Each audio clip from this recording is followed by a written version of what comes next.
Bienvenue sur Parents en Or, la chaîne des parents humains en phase de révolution intérieure. Je t'accompagne sur ce chemin sur lequel je me trouve aussi. Je partage avec toi mes réflexions, mes prises de conscience et tous les éléments qui me permettent d'éveiller mon esprit et d'éclairer ma parentalité.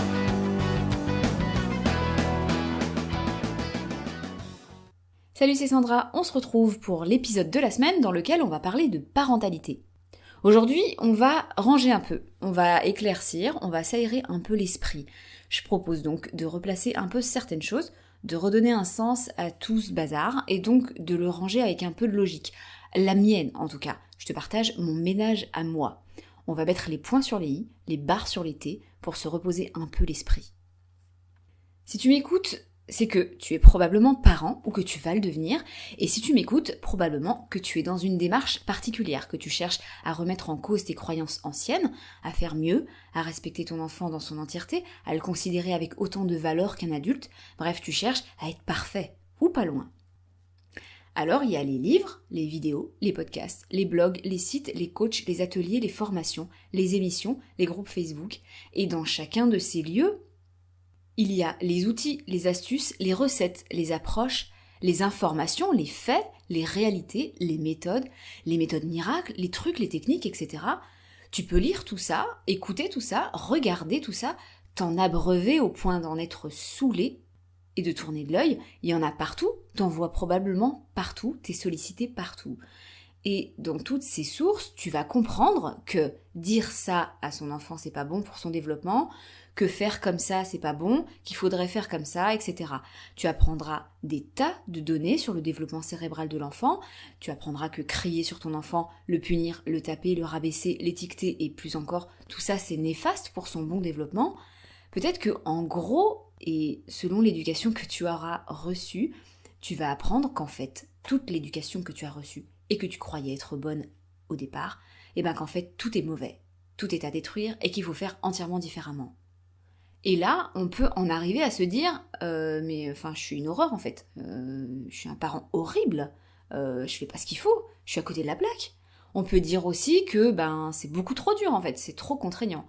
Que là, on dit de faire comme ça, là on dit de dire ça, que je dois me positionner comme ça, je dois pas dire ces mots-là, il faut que je pose des questions à mon enfant comme ça, que je dois répondre à mon enfant de cette manière-là, etc. C'est un truc de fou en fait, c'est un truc à devenir fou quand tu vois la quantité d'outils, de choses à faire et à dire, ou tout simplement quand tu comprends que tout ton rapport à l'enfant est mauvais et que toi t'es là, dans ta réalité réelle, concrète, ton quotidien avec des humains uniques, tu te rends compte qu'en fait, c'est un peu la merde, quoi.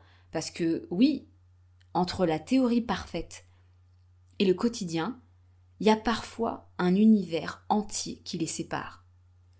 On peut constater dans le milieu de la parentalité des divergences, des désaccords, des coups de gueule, des ras-le-bol, des « il faut pas faire comme ça, c'est ça qui est important, pas ça ». Certains parents, par exemple, pour ne pas dire maman, j'ai envie de dire, mais certains parents mettent l'importance dans la réalité difficile, dans le concret, dans le fait d'accompagner les parents sans oublier leurs réelles difficultés, de ne pas nier les cris ou les punitions qui existent malgré tout, qu'il faut être tolérant, qu'il faut comprendre que parfois ça arrive de crier ou de pas faire comme il faut, que c'est important de se mettre au niveau des parents qui débutent et que viser le moins pire, parfois c'est déjà bien. Pour ces parents, c'est tout ça qui est important. Être le barreau sous le pied des parents qui tentent de gravir l'échelle. Et il y a d'autres parents, fervents défenseurs du respect de l'enfant, pour qui l'importance, elle est dans le statut de l'enfant et que toute violence ne doit pas exister, que l'important, c'est de viser le respect réel et total de l'enfant avec zéro violence et zéro atteinte à l'intégrité de l'enfant, qui prône une parentalité idéale comme on devrait faire ou comme on devrait la vivre. Pour ses parents, c'est l'objectif qui compte. C'est être le barreau un peu trop haut pour les parents, mais qui s'y accrocheront pour gravir l'échelle jusqu'en haut. Et en réalité, ce que je crois, c'est que ces deux visions sont complémentaires, mais surtout, toutes les deux indispensables. Si on enlève le barreau du bas d'une échelle, on peut difficilement grimper, et si on enlève le barreau du haut, on n'atteindra jamais la hauteur maximale. L'idéal, se doit d'être connu et d'être visé, c'est mon idée. L'idéal, la théorie parfaite, doit être prônée. C'est l'idéal qui doit conduire notre cheminement. C'est ça qu'il faut avoir en tête. C'est ça qu'il faut avoir devant les yeux comme une image persistante qui resterait là devant. En matière de parentalité et de respect de l'enfant, pour moi, c'est comme ça que je fonctionne en tout cas. Certaines personnes diront la même chose pour d'autres causes à défendre, par exemple, légitimes également, comme le statut de la femme, ou comme l'exploitation des animaux, ou d'autres causes encore. Pour moi, la parentalité, et avant tout l'enfant, c'est le combat, le sujet qui fait vibrer mes veines. L'enfant, c'est nous, l'enfant, c'est le monde, l'enfant, c'est l'avenir. C'est par lui que se construit le monde. Alors, l'abolition des VEO, des violences éducatives ordinaires, l'arrêt total de sa discrimination, la considération enfin totale de l'enfant comme un être entier, égal et non pas à soumettre à notre volonté, c'est ça qu'il faut viser. Et que je vise en tout cas.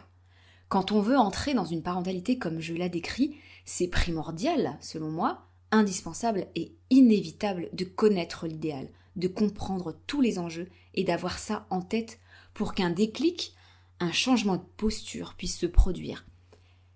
C'est comme, pour prendre un exemple, pour comparer ça avec un autre exemple, c'est comme lorsqu'on apprend à conduire, le moniteur ou la monitrice t'apprend le code de la route dans sa forme parfaite et idéale. On t'apprend pas à conduire avec un coude sur la fenêtre, à ne pas rétrograder au rond-point, on t'apprend la Bible de la conduite parfaite. Pour moi, c'est important, pour avoir en tête, pour connaître l'idéal. Il faut le connaître, cet idéal, pour viser haut, pour faire au mieux. Si on nous apprenait à rouler à l'arrache, comme on le fait au bout de 6 mois de conduite, on ne saurait pas tout, on ne connaîtrait pas tous les petits détails d'une conduite optimum et sécuritaire. C'est comme dans les religions. Je prends l'exemple ici de la Bible et du pape. Je m'en fiche de ce qu'on en pense, c'est pas le sujet. Mais si tu te lances dans le christianisme, la Bible, c'est la base, c'est le livre dit comme parfait pour être un chrétien idéal. Et le pape, c'est pareil. Il est censé représenter au mieux, au plus près la Bible. Et oui, donc, il est chiant le pape, peut-être avec ses idées arriérées, rétrogrades, tout ça, mais en gros, lui, il prône juste l'idéal du christianisme, la référence, ce qu'il faut viser quand on veut être un chrétien idéal. Tout ça pour dire que la perfection, ce qui s'en rapproche, bien sûr, l'idéal, le maximum, c'est pour moi absolument indispensable. Et si la culpabilité te vient, c'est bien, c'est cool. C'est chiant à ressentir, carrément, mais ça permet d'avancer si on ne s'arrête pas à ça, si on ne se contente pas d'accuser les autres de nous la faire ressentir. J'ai toujours aimé admirer les grands, les personnes qui font des choses de dingue, pas les grands en taille, mais les grands en ambition. Je les jalouse pas longtemps, je me mets en fait à les admirer et je m'en sers comme référence. J'ai pour idée que si on veut avancer loin, si on veut monter haut, il faut viser encore plus haut. Si on regarde devant nous, on n'ira pas en haut, il faut regarder en l'air, là-haut. D'ailleurs, il y a cette citation hyper connue d'Oscar Wilde qui dit « Il faut toujours viser la lune, car même en cas d'échec, on atterrit dans les étoiles ». C'est ça le truc, avoir de l'ambition, même si elle paraît folle, on va plus loin que si on choisit de culpabiliser et d'en vouloir aux autres et de mettre finalement des pansements un peu partout dans sa vie. Mais c'est pas tout. Selon moi, ça suffit pas. Parce que nous, on est là, en bas de l'échelle, ou pas loin, et s'il n'y a pas de barreau en bas, ça va être compliqué. On n'aura pas d'impulsion, pas d'appui pour grimper. Pour gravir une montagne, on grimpe pas une montagne. On monte un bout, puis un bout, et encore un bout, des centaines de petits bouts, et à la fin, on constate, scotché, que merde, j'ai gravi une montagne en fait. Donc en parentalité, tous ces petits pas, toutes ces petites avancées, elles se vivent absolument dans la réalité, dans le quotidien.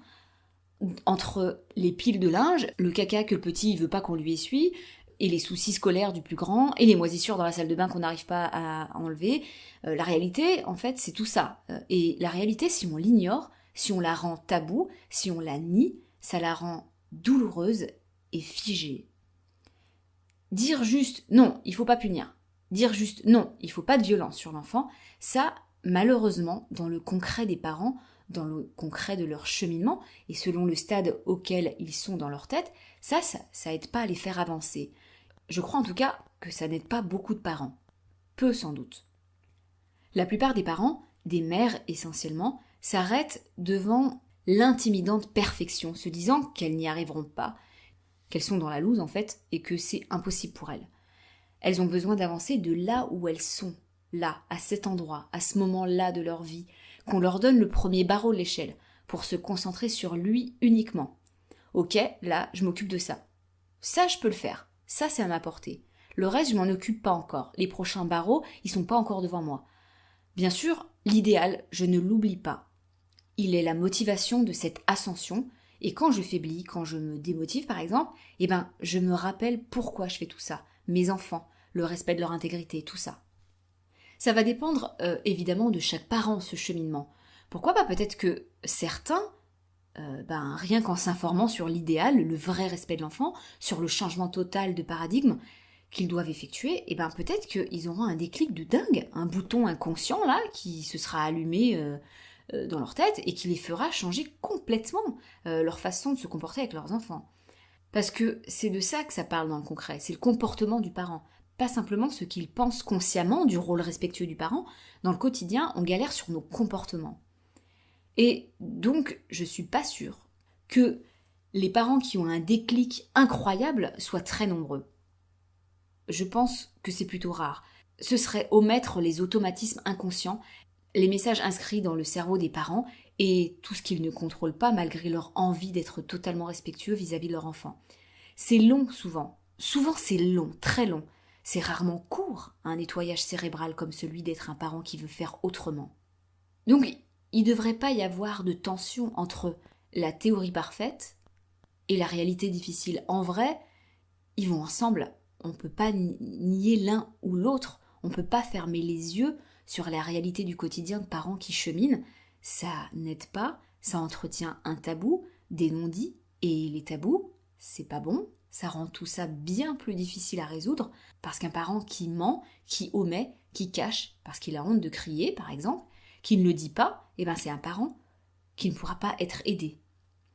Mais nier l'objectif à atteindre, c'est faire les choses à moitié et probablement les faire très mal. Nier que oui, les cris ont le même impact sur le cerveau de l'enfant que des tapes, nier que le sous-considéré est une violence, nier tout ça, etc. Fermer les yeux sur tout ça, c'est perdre de vue le plus important, la raison de ce cheminement, et peut-être louper un déclic, un tour à 360 qu'on recherchait pourtant.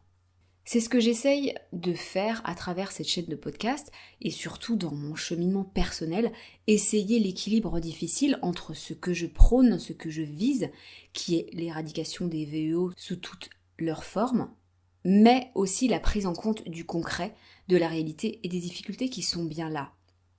On avance tous du mieux qu'on peut, on fait ce qu'on peut avec ce qu'on a. Et viser l'idéal, c'est l'objectif le plus beau, le plus dur et le plus satisfaisant qu'on puisse avoir. Bon voilà, je te laisse sur ça, je te souhaite une bonne journée ou une bonne soirée et je te dis à la semaine prochaine, salut.